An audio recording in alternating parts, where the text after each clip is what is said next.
E aí, gente, analisar isso aqui. Essa é a aula 15 do nosso curso sobre inteligência artificial. Hoje eu vou falar sobre um tema que eu pensei em falar posteriormente, mas eu vou falar agora. Vai ser uma pequena introdução a quanto Machine Learning. E depois, posteriormente, a gente vai voltar para algoritmos como a gente estava anteriormente, né? Então, o que é quanto Machine Learning, né? Basicamente, inteligência artificial com a ajuda de computadores quânticos, que hoje em dia é híbrido, né? Tem a parte quântica e a parte clássica. Então, tem a parte de hardware, que usa a tecnologia, que a gente chama de computação quântica, e a parte clássica que interpreta esses dados, né? Eu já falei sobre esse tema anteriormente, eu estou até usando slides de uma aula anterior, com a adição da parte de Quantum Machine Learning. Eu recomendo, se você quiser saber mais sobre o tema, né? Algumas das palestras do Feynman, nesse livro aqui.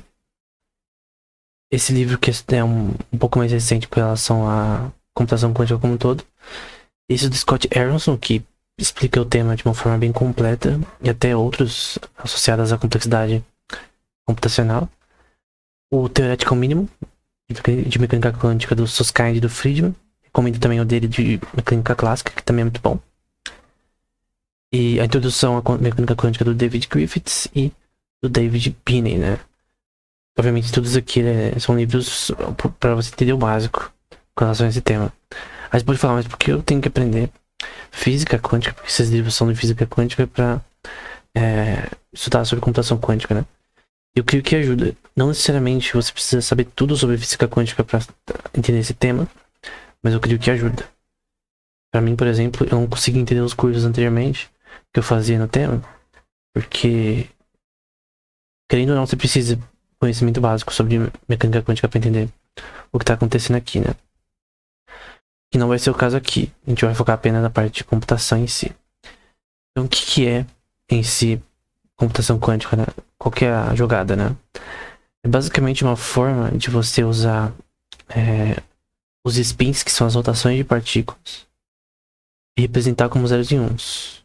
Então, aqui, por exemplo, a gente tem a esfera de Bloch, que representa as possíveis rotações de grupos de partículas. Então, aqui a gente tem uma função de onda, a gente tem as medições com relação a rotações de partículas, o que a gente chama de qubits, né?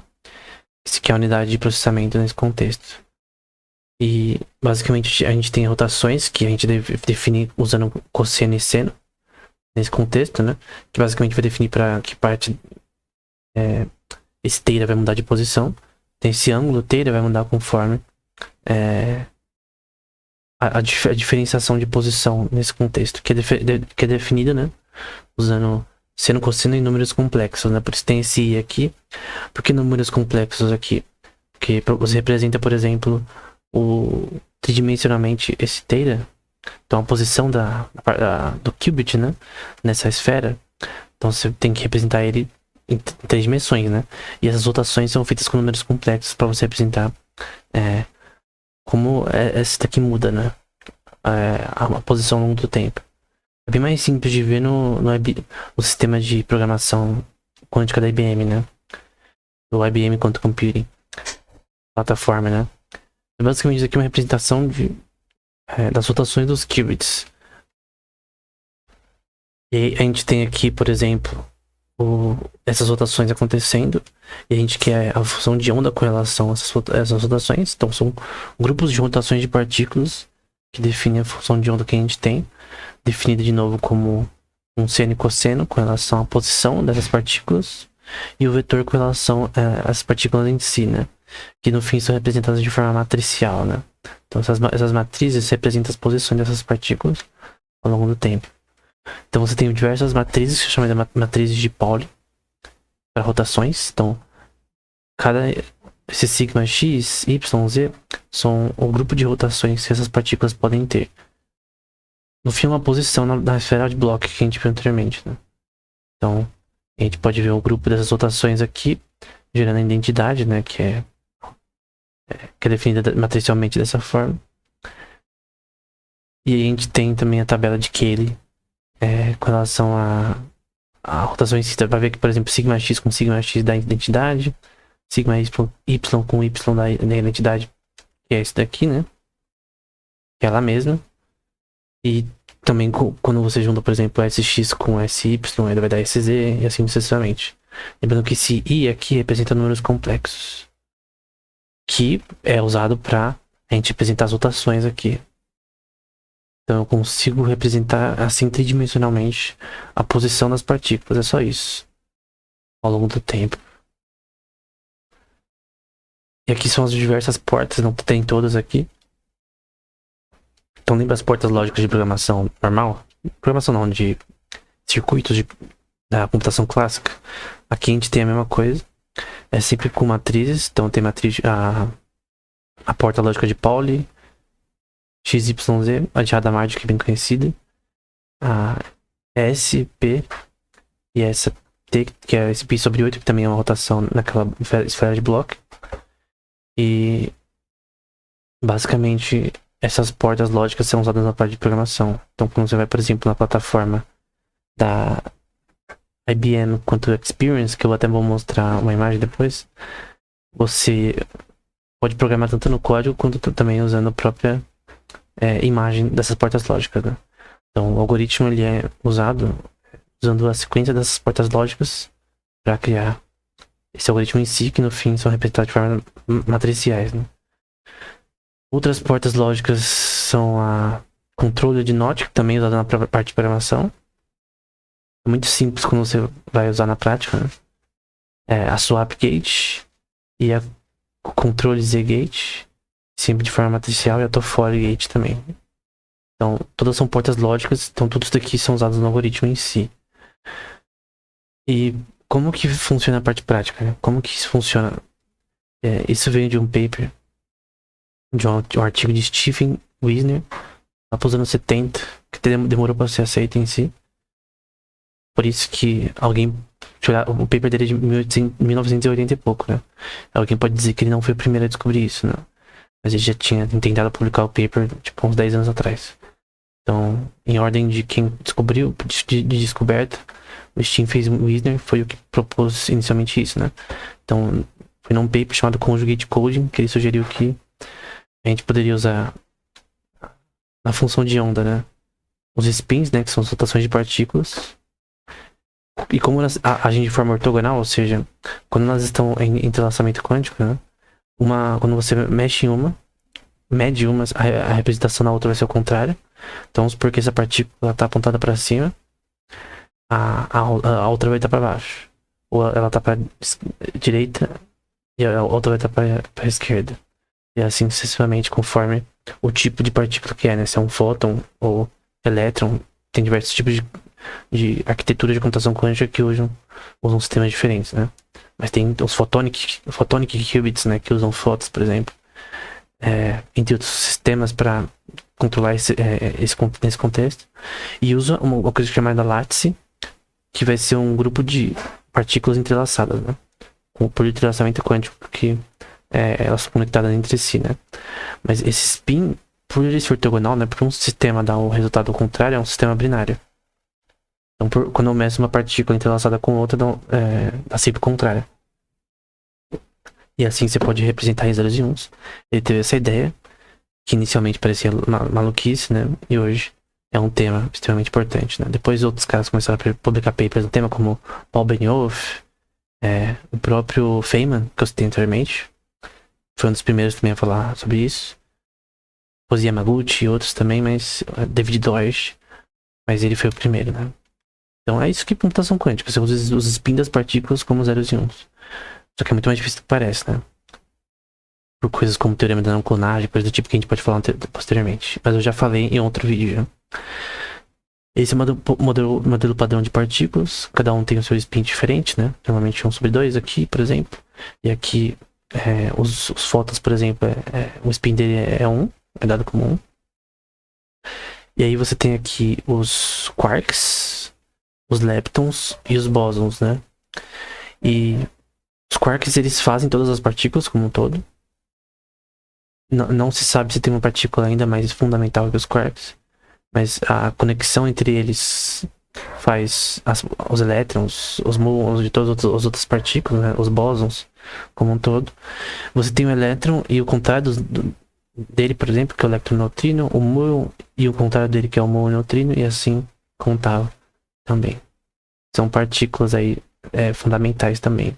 E aqui os fótons e os bósons e os gluons, que é dito que eles funcionam como se fosse uma cola, uma coisa que liga os quarks, é uma força forte até, que liga os quarks entre si para a formação deles em si, soltando pions no processo. E aí, tem uma coisa que não é provada ainda, né? Na verdade, eu pessoalmente não acredito nessa questão, mas que tem uma coisa chamada supersimetria, em que você teria, por exemplo, uma antipartícula para cada quark, cada lepton, por exemplo. No caso, como o fóton, por exemplo, bósons, seriam a antipartícula de si mesmos. Eles não têm essa antipartícula, né? A não ser o W bóson, né? Mas esse daqui não. E aí, basicamente, você tem o anti-up, anti-charm, anti-top, enfim. Mas ninguém sabe se isso daqui é verdade ainda no momento, né? É partícula de antimatéria para as próprias partículas fundamentais. Né? E aí, você tem aqui a supersimetria, né? Que é o que eu falei anteriormente, né? As partículas e as S-partículas.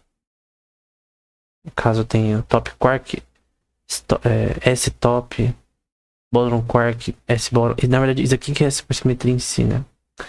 E aí você tem até o contrário dos fótons, que seria o fotino. Embora aqui você não teria isso, né? Aqui no caso é antimatéria. E aqui é a supersimetria. É isso daqui que eu não acredito, na verdade. No momento, né? Isso daqui, na verdade, é relacionado à antimatéria. Não é a mesma coisa. Eu cometi um erro ali. Então, aqui, a supersimetria em si que tem essa questão de você ter uma antipartícula para cada uma, né? Uma S-particle, que eles chamam, né? Tem o S-muon, o S-electron, S-neutrino, o gravitino, né? Que é relacionado a gravitons, e assim sucessivamente, né? E por fim, os quarks, que eu falei anteriormente, que a união deles cria cada partícula, né? Então você tem um próton, um elétron, e aí você vê o próton aqui sendo feito aqui de dois up quarks e um down quark. E eles são representados de forma RGB, né? Por cores. E a cor define a sua carga, né? Que é chamada de chromoelectrodynamics. Tem até um livro que o Feynman critica, tipo, quem foi o idiota que pôs cores nos quarks, né? Porque isso não faz sentido. Só muda a carga, porque coloca uma cor diferente. Ele criticou essa questão, né? Por exemplo. Então aqui, por exemplo, um down quark ligado com um up quark e com o gluon aqui. Ligando esses dois. Aqui, por exemplo, é o gluon no diagrama de Feynman. Então, esse diagrama tem a ver com quando você tem colisões de partículas e o que elas produzem, né? E o gluon é esse gama aqui. Não, perdão. O gluon é esse G. Parece uma mola, né? E aqui é o elétron, por exemplo. E o que aqui é raios gama? Não lembro exatamente. E aí você tem aqui algumas das representações básicas com relação à notação de computação quântica usando o livro do Shor, de Quantum Information Theory. Então, você tem aqui o exemplo da rotação de uma partícula, derivada como explicada, né? Usando essa notação de Dirac, que representa os qubits, né? No caso aqui são 2 qubits, e aqui as possíveis rotações, né? No caso, essa daqui é o contrário dessa e vice-versa. Aqui também tem outra representação com números complexos de uma rotação nesse contexto. Aqui a gente tem um chamado de inner produto, né? Com relação ao conjunto de funções de onda que a gente está lidando e as partículas associadas a ela, né? Então, você tem um inner produto com relação a diversos tipos de vetores que tem a ver com esses qubits em si, a soma de todos eles, né? E aí, no caso, você tem aqui a representação de 2 qubits de forma matricial, né? Então, essa é a notação baseada na de Dirac. E aí, você tem aqui ainda mais coisas, né? Como a polarização deles, né? Então, por exemplo, dois tipos de rotação aqui das partículas, né? Nessa representação em qubits. que é a polarização deles, né? O que é chamado de produto tensorial, que é um conjunto de multiplicativo desses conjuntos que representam o Hamiltonian, né? Que é a soma de todos os estados do sistema. Então você vê aqui toda essa produção tensorial entre eles. Aqui também embaixo. E aqui é os eigenvalhos com relação a esse produto tensorial, né? Que pensa em como a soma de todos os elementos diagonais de uma matriz. Então se tem uma matriz aqui, eu acho que tem uma matriz aqui. Aqui não tem uma matriz que eu quero. Aqui tem, por exemplo. Por exemplo, aqui nessa matriz aqui, a gente tem a soma de todos os elementos na diagonal. É o chamado de trace dessa matriz. E também a soma dos eigenvalhos, né? Então, é basicamente o que esse lambda significa, né? IJ, né? IJ é uma matriz. Essa matriz eu posso representar como IJ, por exemplo. Linha e coluna. Um conjunto de linha e coluna com várias componentes, né? E aí você tem o produto tensorial entre esse sistema, né? E aí, aqui é um exemplo de um tensor product na prática.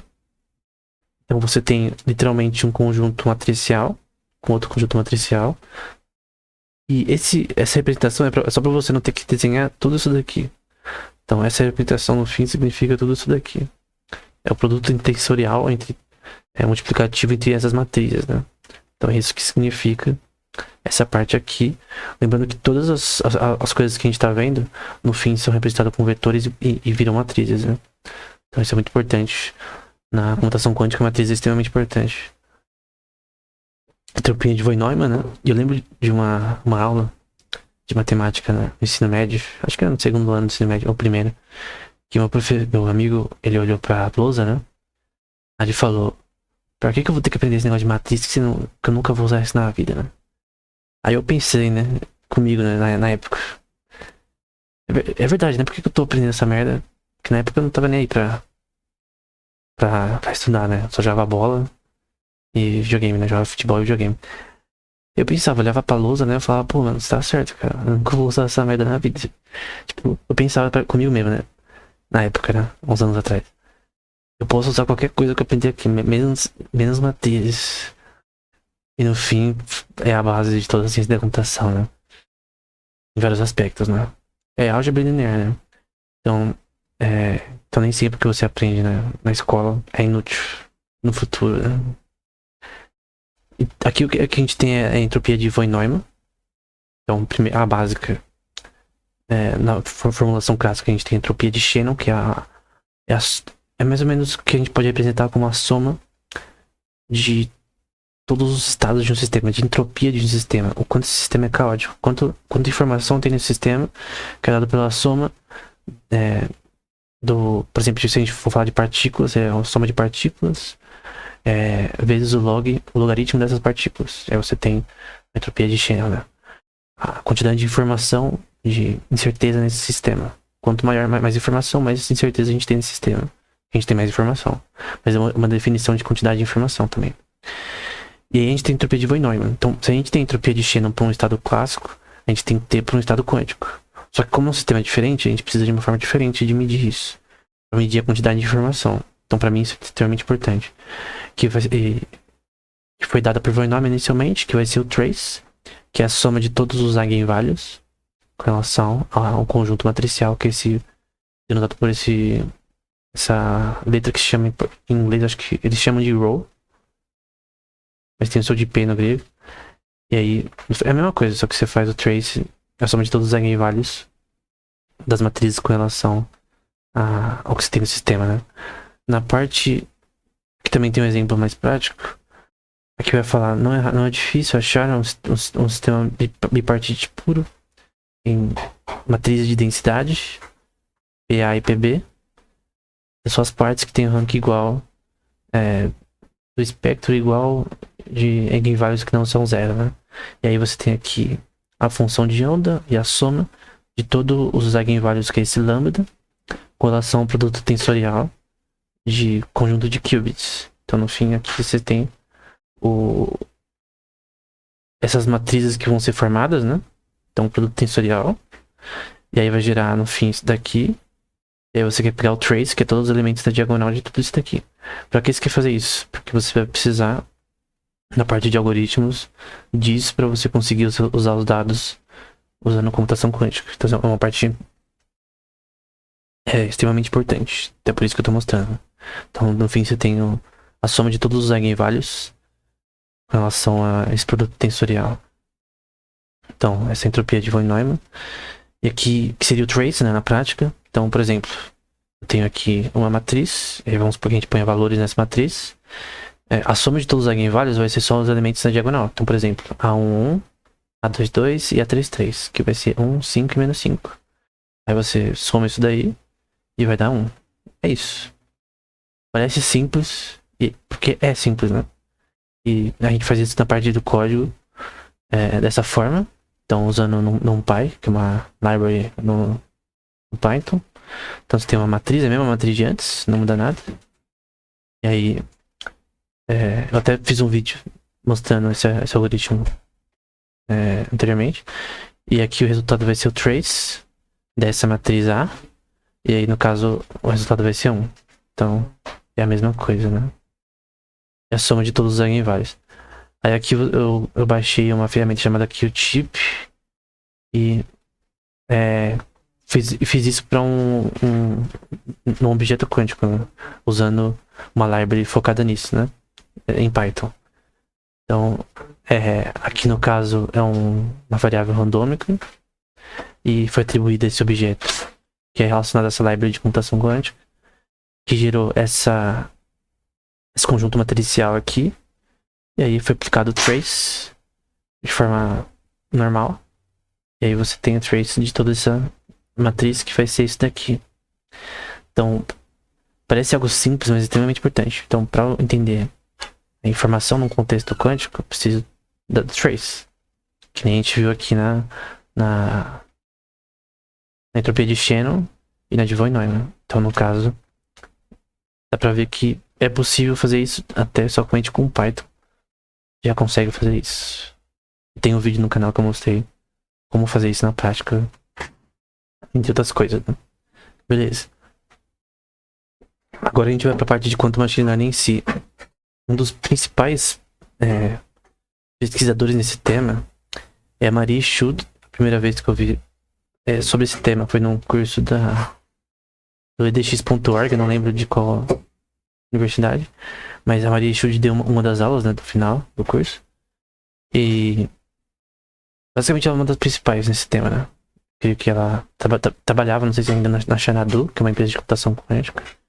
E era associada a uma universidade na África do Sul, no caso, né? E aí, no caso é ela, né? Provavelmente uma das maiores pesquisadoras nesse tema. E nesse paper aqui, eles vão falar sobre algumas versões de algoritmos clássicos, como o Nearest Neighbor, Support Vector Machines que a gente viu anteriormente, K-means Clustering, entre outros, com versões usando computação quântica. Aqui eu vou focar só nos que eu conheço mais, que eu já tinha visto anteriormente em relação a isso. Por exemplo, o Support Vector Machines é um dos que eu mais conheço anteriormente, né? Então lembra que um Support Vector Machine, que a gente já viu anteriormente, a gente fez um vídeo só sobre isso, tenta encontrar o melhor hiperplano, né? Que separa os seus dados. Então, se tem fotos de gatos e cachorros, você quer separar essas imagens. Obviamente, são muitas imagens às vezes, tem milhares de imagens. E cada vez mais o input aumenta, mas esse tema fica difícil. Esse problema fica difícil.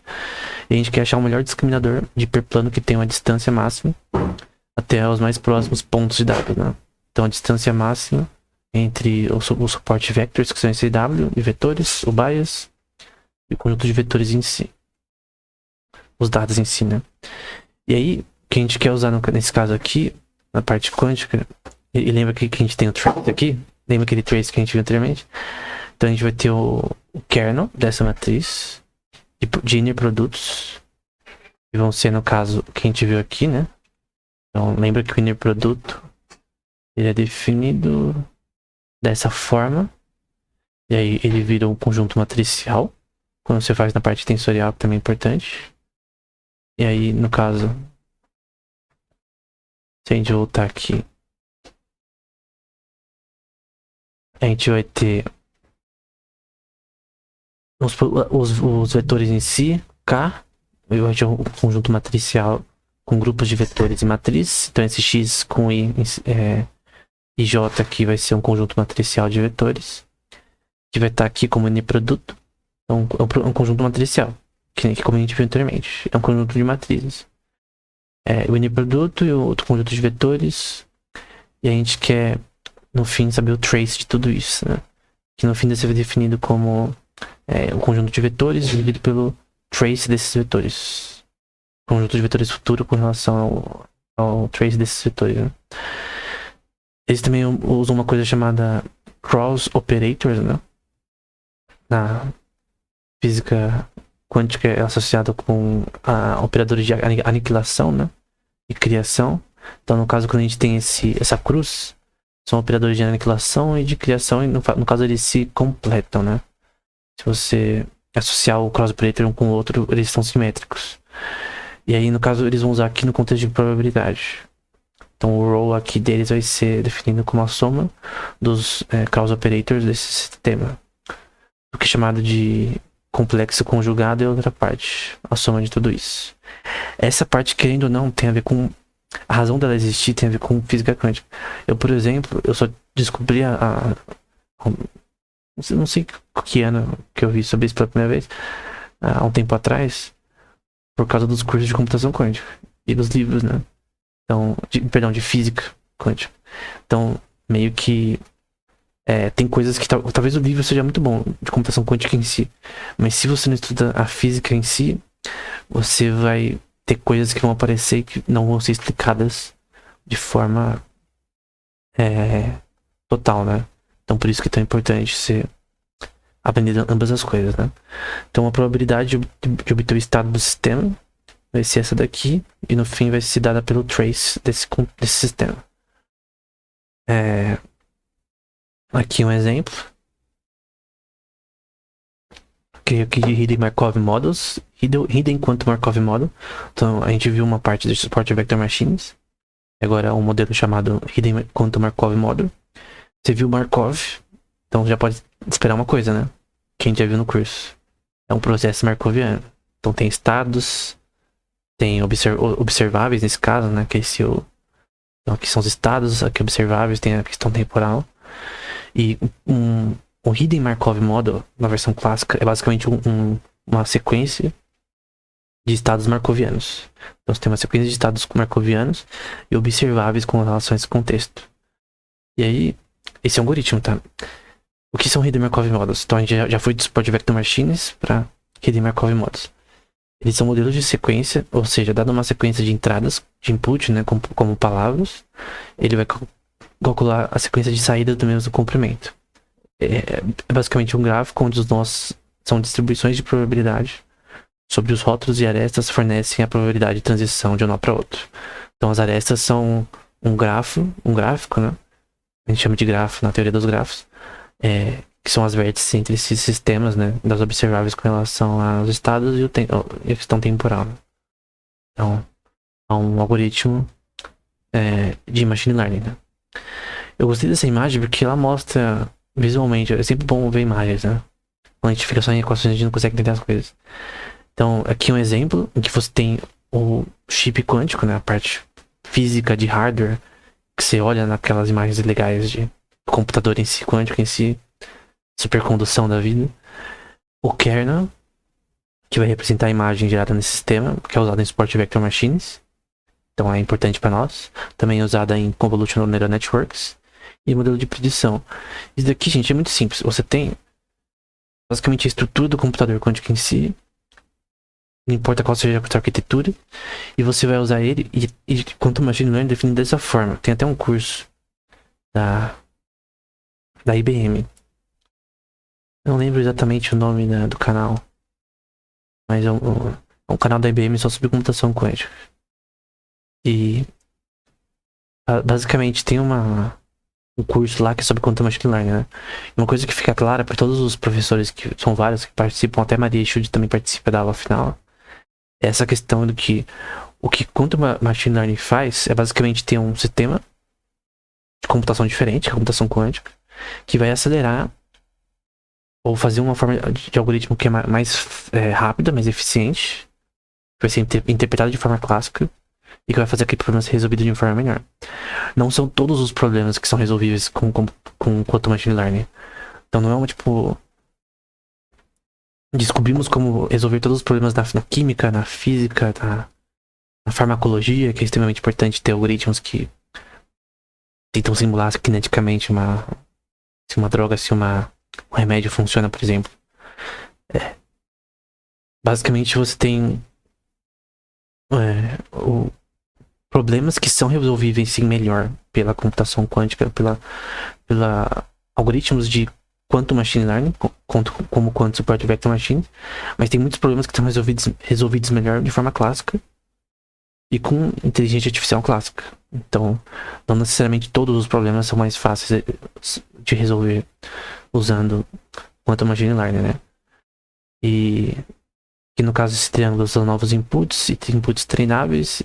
Na parte explícita, se não tem o modelo, não tem o kernel, você vai direto do sistema quântico para prever o sistema. Eu creio que a implícita é melhor, né? Na minha opinião. E aí a gente tem o que é chamado de Hilbert Space. Então é só um pouquinho mais de notação, mas de longe isso daqui é só o básico, tá? É o básico do básico do básico. Basicamente, o Hilbert Space está dentro do que é chamado de inner produtos. Então, vamos para uma... não vou falar de Banach Space, nada complexo. Eu creio que topologia é um tema muito complexo, que eu não consigo falar sobre com tanta acuracidade. Mas basicamente, os espaços topológicos são os espaços mais globais desse contexto.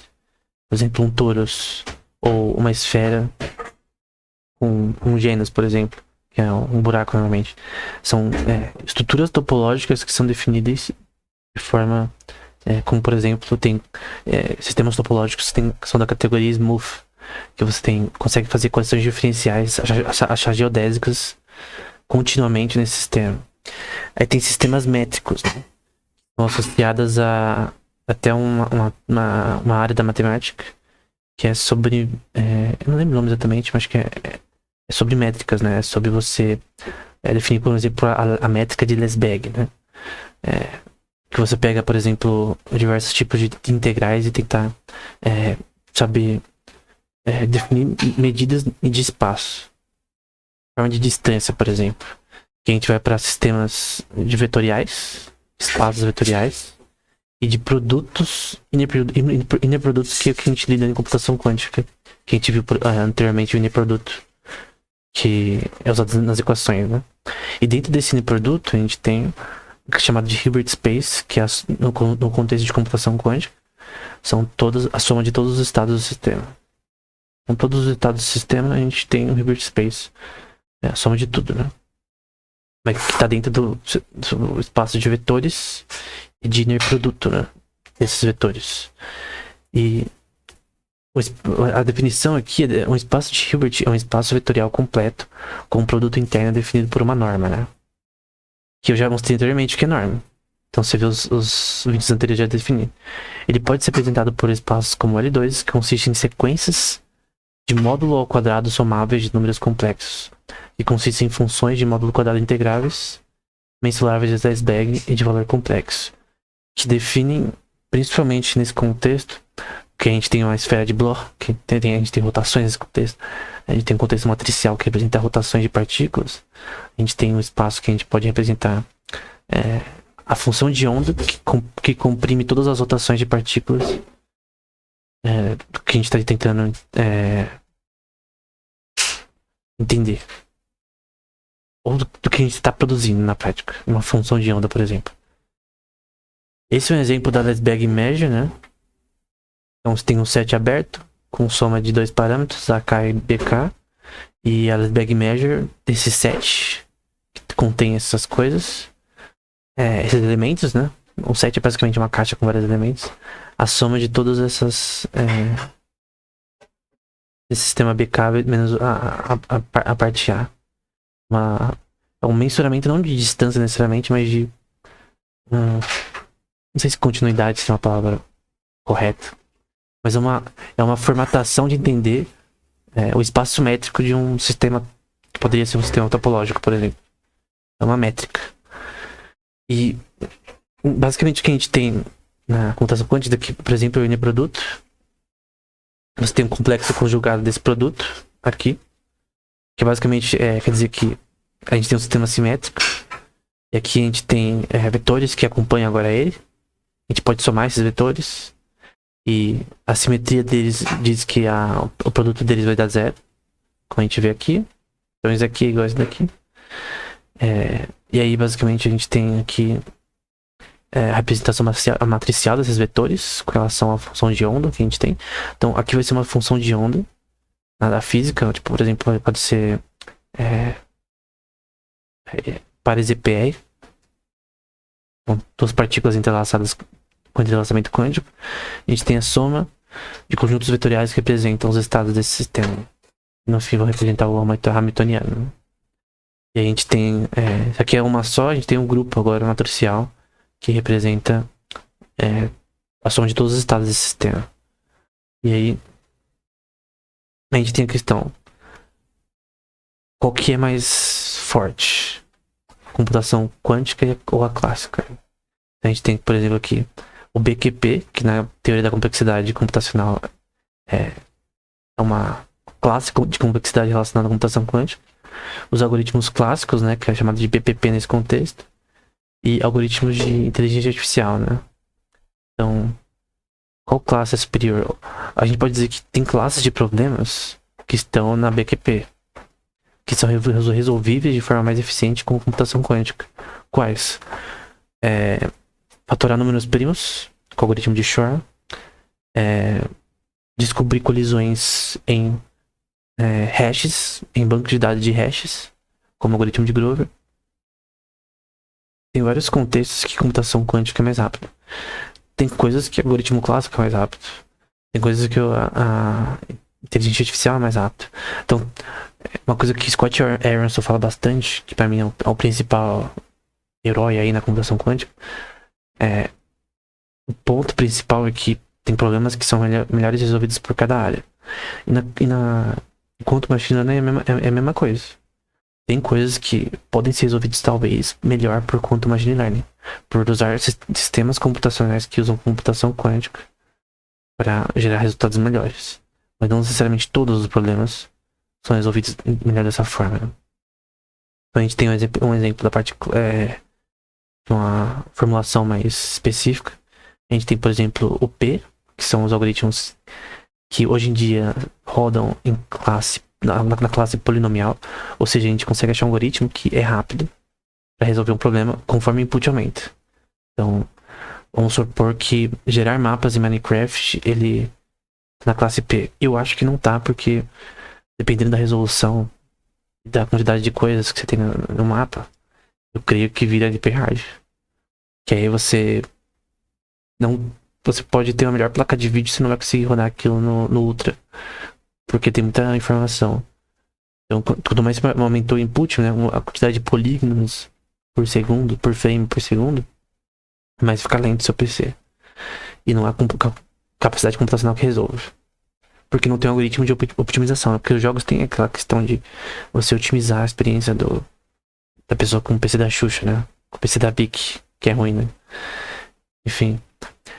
Então, tem outras classes aqui, como os EPP, QRP, RP, BPP e a BQP, que é a de computação quântica. Essa daqui eu não vou falar aqui exatamente, mas o que eu quero que você veja é que tem classes de algoritmos que estão nessa classe e que não estão em outras. A questão é, aqui é uma coisa que o Scott Harris faz bastante. Quais classes são iguais umas às outras, né? A gente pode dizer que, por exemplo, que BQP é igual a NP, que todos os problemas NP-complete são resolvíveis por computadores quânticos? Não sei. Então, eu posso adicionar e dizer que, por exemplo, todos os algoritmos P são resolvidos pelo BQP. Talvez. Eu talvez possa dizer isso com uma afirmação. Só que eu posso dizer que BQP é igual a NP, que significaria, por exemplo, que todos os algoritmos, todos os problemas, como o vertex cover,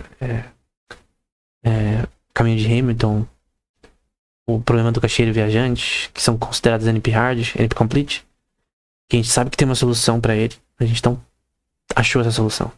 Então, você pode fazer um algoritmo para provar que tem uma solução rápida para esses problemas, a gente não achou em si. Ou de repente a gente não tem nem a prova que existe e nem consegue a solução, que é o NP-hard. E posteriormente XP, né, que realmente não tem solução mesmo. Como desse um problema de Hilbert, né? A questão é, BQP é igual a NP? Se BQP for igual a NP e NP-hard, que eu não acredito no momento, eu creio que, pelo que eu vi, eu aprendi muito disso mais com o Scott Harrison, né? A visão dele que não. Que tem classes aqui que são igual, dessas aqui que são igual ao BQP. Se eu não me engano aqui, por exemplo, é Bounded Probabilistic alguma coisa, esse BPP, mas é clássico. Aqui é a versão quântica. Então, tem várias classes que são iguais ao BQP, ou similares, né? Mas no caso, não é provado que todos os algoritmos NP-hard ou NP-complete são resolvíveis pela computação quântica. Se você não entendeu nada que eu falei até agora, é simples. Nem todos os problemas são resolvidos pela computação quântica. Agora, se você provar que BQP é igual a NP, então todos os problemas vão ser resolvidos usando a computação quântica. Só que essa prova não existe, né?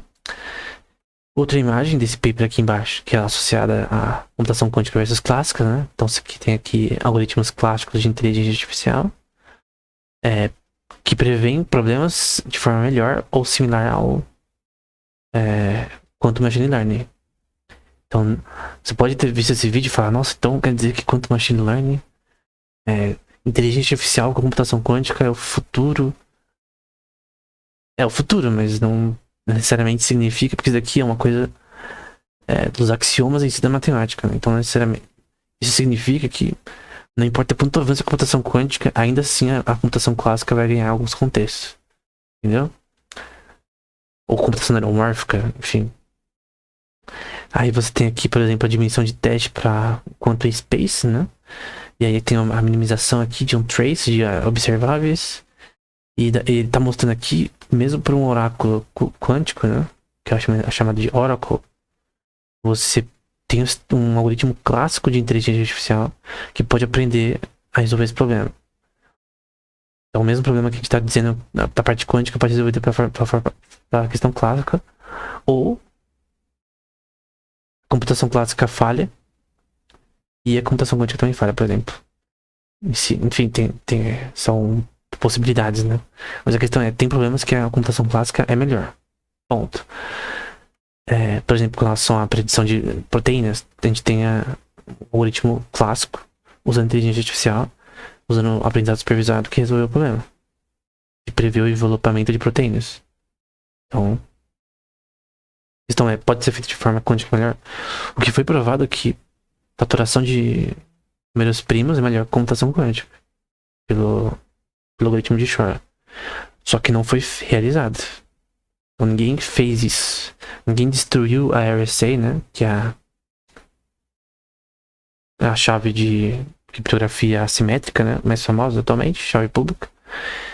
Ninguém destruiu a RSA ainda porque o algoritmo não foi implementado ainda, que realmente funciona no nível necessário. Aí as pessoas falam, a gente precisa de mais qubits para conseguir quebrar a RSA. Mas no momento não. Eu creio que isso nem é um problema. Se você usar o computador quântico em si para fatorar números primos grandes, você pode usar para computar números grandes e aí criar chaves que são resistentes à computação quântica, né? Mas talvez isso não funcione também. Então a gente tem outra questão de teste de complexidade de dados. E na parte de inteligência artificial clássica, que pode fazer bastante coisa. O potencial da parte quântica, ou que são possibilidades, né? Ou que ambos podem ter problemas, né? Então, você tem que testar isso, né? Mas o problema é que nem sempre é possível testar de forma tão simples, né? Aqui, desse paper aqui, tem um exemplo de um kernel quântico. Kernel, lembrando, tem a ver com uma representação e projeção de uma imagem, que a gente quer usar aqui na parte de suporte vector machines, por exemplo, ou convolutional neural networks. E a gente tem aqui os nossos dados, o conjunto matricial x e xj, que eu já tô cansado de mostrar que isso daqui é um conjunto matricial de linhas e colunas. E aqui a gente tem um conjunto de vetores que representam o conjunto de vetores de linha e coluna. E lembrando que essa cruz aqui é de complexo conjugado na parte quântica, né? Então a gente tem grupos de vetores que são ortogonais um ao outro. Um dá o contrário do outro e simetricamente eles se aniquilam um ao outro, né? Que é o chamado de cross operators, né? E aí a gente tem o inner produto desse sistema, que é com o norm, né? Que a gente tem aqui esse sistema quadrado, que eu já expliquei aqui norm anteriormente. Só que eu acho que eu não expliquei a parte quando você coloca quadrado, né? Mas talvez eu mostre em outro episódio. Que ficou faltando, né? A explicação. Mas basicamente é um inner produto com norm ao redor. E aí você vai ter... É um conjunto matricial ainda.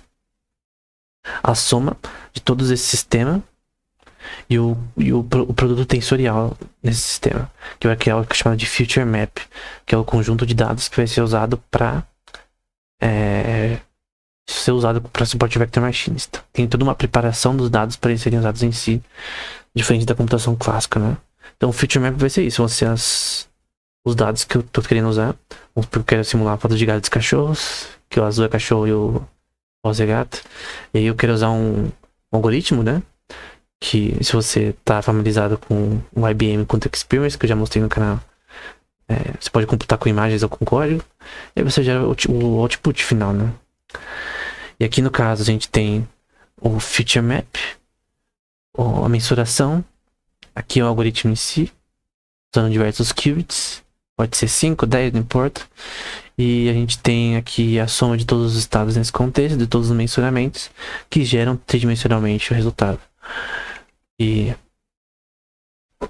a definição desse Quantum Feature Map, que é isso daqui, nossos dados, que a gente tem que fazer nossos dados serem legíveis para a computação clássica, né? Então vamos deixar aqui um Hilbert Space, que é a soma de todos os estados quânticos do sistema, seja X dentro de um conjunto R de números complexos, não, perdão, R, números racionais, né? Tô com amnésia agora. Seja o input, e esse conjunto de dados vai ser um mapeamento de X nesse Hilbert Space, que como a gente viu anteriormente, é uma forma de entender metricamente esse sistema. E aí, no caso, você vai ter uma parte de encoding com relação a computar esses dados e transformar nos seus dados que podem ser trabalhados nesse Hilbert Space, né? Aí vai falar que essa ação de mapear é equivalente a aplicar um circuito quântico nesse contexto, em que se U é um Oracle, que é o algoritmo que você vai usar, né? Nesse sistema, né? Do estado inicial, que é apresentado dessa forma, onde N é o número de qubits, né? Então a gente tem N qubits, a gente quer criar um Oracle, né? Com relação a esse sistema que vai representar o feature map, e aí a gente quer fazer um algoritmo que funcione para analisar esses dados, né? Aí vão falar que vão introduzir uma coisa chamada observáveis, que são emission operators, né? Que são conjuntos matriciais também aplicados a esse estado. Só que eu deveria ter posto um slide sobre isso, né? E nós mensuramos esses observáveis com o valor esperado nessa função, né? Então a gente tem um conjunto dessa função que representa os observáveis, que são os elementos desse sistema, parte quântica. E a gente tem aqui a função de onda que representa nossos dados, que vão ser o conjunto que vai representar nossos qubits, né? E aí o trace de tudo isso. Lembra do trace que a gente viu anteriormente? A soma de todos os eigenvalues. A gente tem aqui. E no fim a gente vai ter que aquele inner product que a gente viu anteriormente. E tudo isso daqui vai gerar o trace dos meus dados. É a soma de todos os elementos diagonais. Se você não lembra o que é trace, volta um pouco a aula. E lembrando que aqui são grupos de vetores que vão formar uma matriz, né? E aí, no caso, a gente vai ter a soma de todos esses dados, né? Aqui no caso são os weights da minha matriz. Num contexto de vetores, num contexto de computação quântica também. E aí, a gente vai ter aqui no caso eu gosto de imagens, né? Uma representação clássica aqui. a parte quântica, né? E o projetado depois para a parte clássica, né? Então é um sistema híbrido, né? A computação quântica hoje é híbrida, né? A gente tem a parte quântica, com o hardware lá de computação quântica em si, com todo aquele sistema extremamente grande, né? Enorme, para computar aquilo ali e gerar os dados para a parte clássica, né? Aí tem esse paper da Biamonte et al, que eu achei muito bom, em 2017, que mostra em alguns problemas a velocidade dos algoritmos de computação quântica, né? Por exemplo, em Reinforcement Learning, dá pra ver que na notação de Big O, né? O algoritmo ele roda na raiz quadrada do input, que é rápido pra caramba. É rápido pra caramba. Questões clássicas, né? Aqui também rodando de forma com a quadrada de n.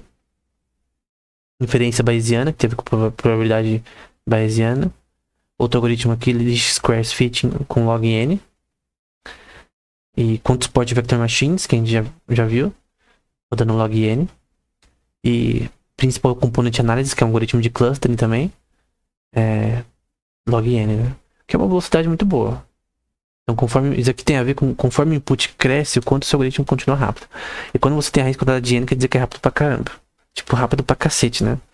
Se fosse 2n, 2 log n já seria rápido. Mas nesse nível aqui, você vê que realmente funciona em alguns contextos, né? Alguns problemas que o Biamonte cita, né? Embora os algoritmos quânticos possam fornecer acelerações dramáticas, né, muito boas para os processamentos de dados, raramente oferece vantagem na leitura dos dados. Então você tem que interpretar esses dados classicamente, como a gente vê nessa imagem. Isso é um problema. Tem problemas de decoerência, que você perde os dados em trânsito, enfim. Vários problemas têm que ser resolvidos, né? A gente não tem uma memória RAM quântica, que é uma coisa muito importante que não poderia ajudar nesse contexto, né? Que é uma Quantum RAM. Isso significa que o custo de leitura na entrada pode, em alguns casos, dominar o custo de algoritmos quânticos, né? Então você tem um custo tão grande para você ler os seus dados, que a gente vê aqui, que no fim fica muito lento. Aprender a solução completa de alguns algoritmos quânticos com uma sequência de bits requer o aprendizado de um número exponencial de bits. Isso torna algumas aplicações de algoritmos de Quantum Machine Learning inviáveis, né? E aí eles tentam resolver esse problema, pode ser evitado aprendendo apenas estatísticas resumidas para o estado de solução. Então, o número de bits que é necessário para você fazer seu aprendizado é muito grande. Então você tem que reduzir isso de alguma forma para você e com a mesma qualidade para você ter resultado, né? Outro problema de custo computacional, né, intimamente relacionado aos problemas de entrada e saída, muito pouco se sabe se os números reais de portas exigidas por algoritmos de Quantum Machine Learning. Embora em limites de complexidade sugerem que para problemas suficientemente grandes eles ofereceram enormes vantagens. Esse, por exemplo, é um exemplo de, por exemplo, quantos qubits você precisa para resolver um problema. Então dizem, por exemplo, que você precisava anteriormente de 20 milhões de qubits para você craquear a criptografia da RSA. Você precisa de, na verdade, 1 milhão de qubits. Só que a gente tá agora em milhares de qubits. É coisa pra caramba, mas será que precisa de 1 milhão? Por que foi de 20 milhões para 1 milhão, né? Essa é uma indagação, né? Então, mensurar quantos qubits são necessários é um problema, né? Muitas vezes é difícil afirmar que o algoritmo quântico seja melhor do que todos os algoritmos de máquina clássica, né? Porque isso requer benchmarking extensivo. Então, nem sempre você consegue provar que o algoritmo quântico em diversos problemas são melhores da forma quântica do que da clássica. Então esse é o problema, né? Porque você quer provar. Você quer provar que é melhor. O algoritmo de Simon tenta, por exemplo, provar isso. Mas nem sempre você consegue. Usando os métodos atuais, né? Então você tem que ter formas de provar melhor que o algoritmo quântico é melhor que o clássico. Ou que o algoritmo de Quantum Machine Learning é melhor do que inteligência artificial clássica, né? E aí eu vou dar um bônus aqui com relação à decoerência, né? Então, uma coisa para resolver problemas na computação quântica que eu acho interessante. Então, a questão é, computadores quânticos podem lidar com decoerência? Impossível, nunca. Aí um cara aqui citando condensação de Froelich, o cara joga pela janela, né? A questão é que condensação de Froelich, na minha opinião, pode ajudar a computação quântica resolveu um grande problema, na minha opinião, que é a decoerência, né? Que é você não conseguir armazenar os estados quânticos corretamente. Então você tem aqui um paper do Froelich, de 1968, que é relacionado à fotossíntese de plantas, em que ele falava sobre essa questão, sobre a forma que provavelmente a vibração dessas em relação às plantas, das proteínas das plantas, das membranas das plantas celulares faziam que ela armazenasse energia. Aí isso foi sugerido que poderia também aniquilar a decoerência posteriormente, né? Com relação à fotossíntese, né? E aí tem alguns papers relacionados a essa questão, como esse daqui, com a medição com relação a isso, né? Aí o Froelich, por exemplo, vai dizer: eu agora creio que a observação da luz, que vai ser dada por essa função aqui, com relação aos fótons que vêm, e a constantes aqui de Boltzmann, eu acho que é a constante de Boltzmann com relação à temperatura, talvez realize o armazenamento de energia em um estado. Isso pode ser relevante para a fotossíntese, né? Então, e essa observação da luz foi provado já, que tem efeitos quânticos que acontecem nesse contexto, chamado de biologia quântica, né? Então, um exemplo de biologia quântica por exemplo, na magnetorrecepção de pássaros, né? Então eles conseguem, foi provado aqui por esses dois autores, que parecem casados, eu acho, que tem um tipo de pássaro que consegue, usando uma coisa chamada criptocroma, uma proteína no olho, que consegue sentir o campo magnético da Terra para saber para onde ele tem que ir na sua migração. Tem até um filme recentemente que eu vi chamado Patos, que eles fazem isso, né? E o animal ele tem realmente um sentido para saber que direção ele tem que ir, né? De norte e sul, né? Então ele basicamente tem uma bússola interna biológica que permite essa questão, né? E eles mensuraram isso fisicamente, né? Tem esse paper aqui também sobre as origens de Quantum Biology, né? Até o Jim Al-Khalili participou, um cara famoso, né? Vários documentários dele aparecem. Então, primeiro Bohr fez uma palestra sobre teoria quântica com biologia, 1929. O Jordan publicou um paper com relação à física e os segredos da vida orgânica. O Ishi Roediger publicou um livro que eu gosto muito, que eu li no passado. Tem bastante filosofia também, mas o que é a vida, também fala sobre negentropy e outras coisas, né? A descoberta do DNA, pelo Crick Watson. O Loden propõe o que é chamado de proton tunneling, né? Como forma de mutação, que é uma coisa que vai ser associada aqui ao que é chamado de quantum tunneling em plantas. Hopfield desenvolve um sistema teórico de tunneling em enzimas, né, de passagem de informação usando, no caso, física quântica. E aí vários outros papers falando sobre essa questão, e principalmente dos autores que a gente está vendo aqui, viu anteriormente, com relação aos pássaros e como eles sentem o campo magnético da Terra, em algo que não deveria ter sido feito, porque eles basicamente estão usando estados quânticos com a proteína, obviamente involuntariamente, mas é uma ativação da proteína, do criptocroma, que usa estados quânticos e preservam eles. A questão é, como que ele consegue fazer isso sem o problema da decoerência, né?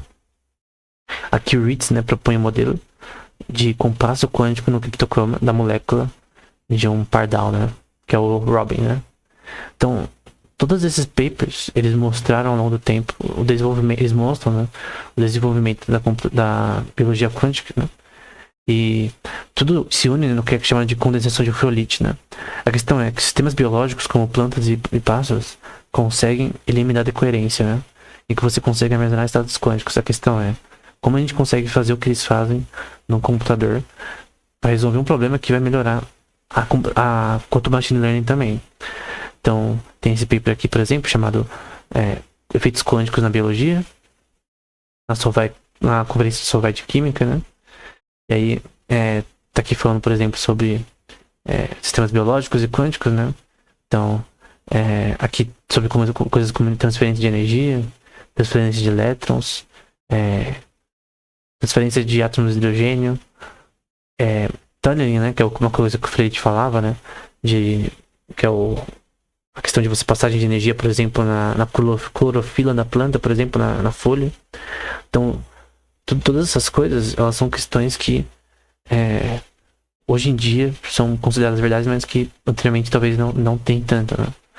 Então, a questão é que você tem hoje a possibilidade de provar que você tem essa forma de lidar com decoerência em seres vivos, né?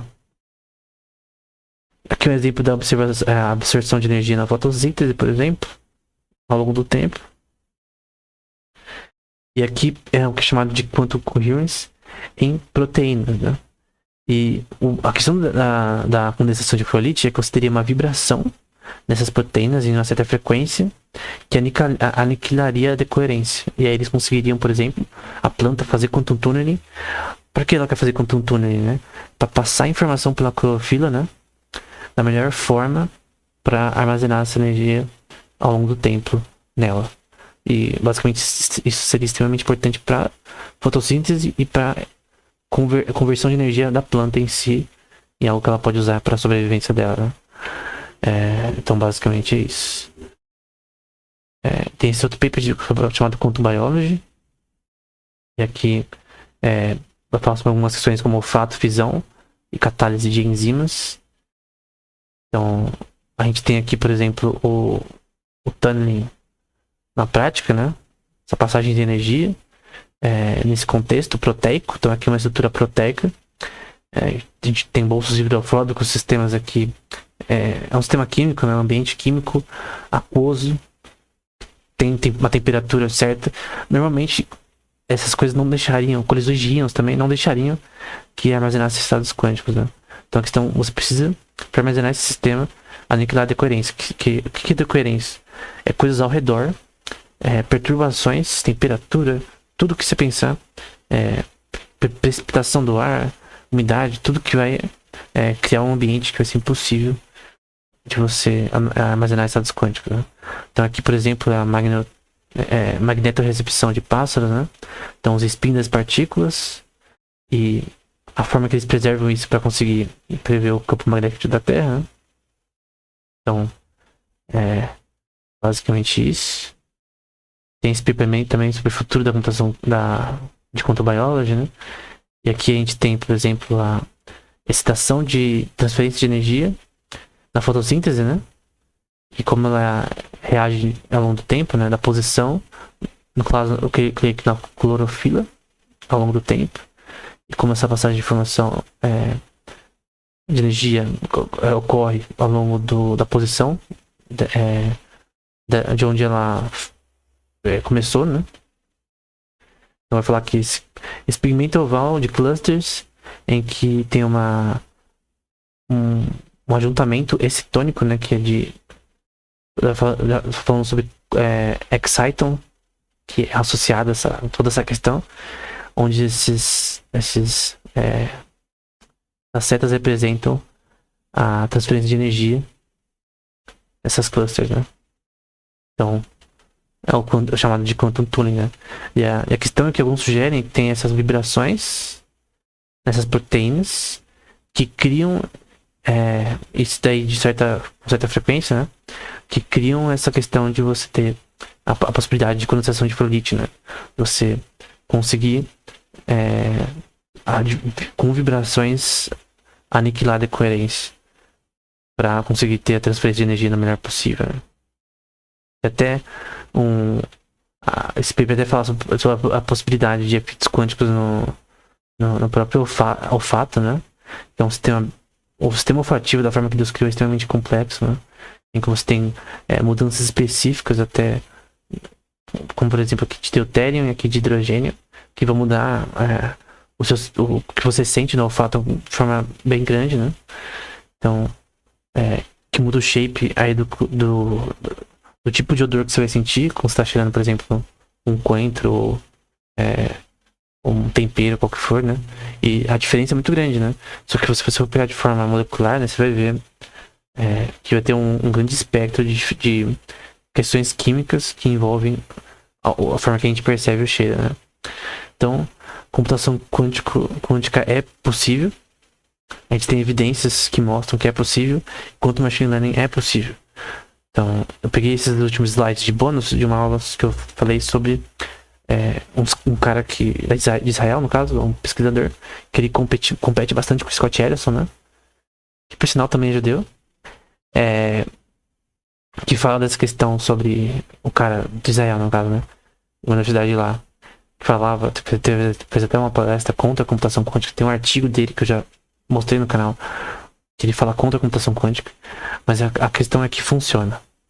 E isso a gente vê com experimentos práticos. E a questão é que se ela funciona, então quer dizer que quanto machine learning também é possível que funcione cada vez mais e que tenha aplicações práticas na química, na farmacologia e várias outras áreas, né? Então, no geral era isso. Até o próximo episódio.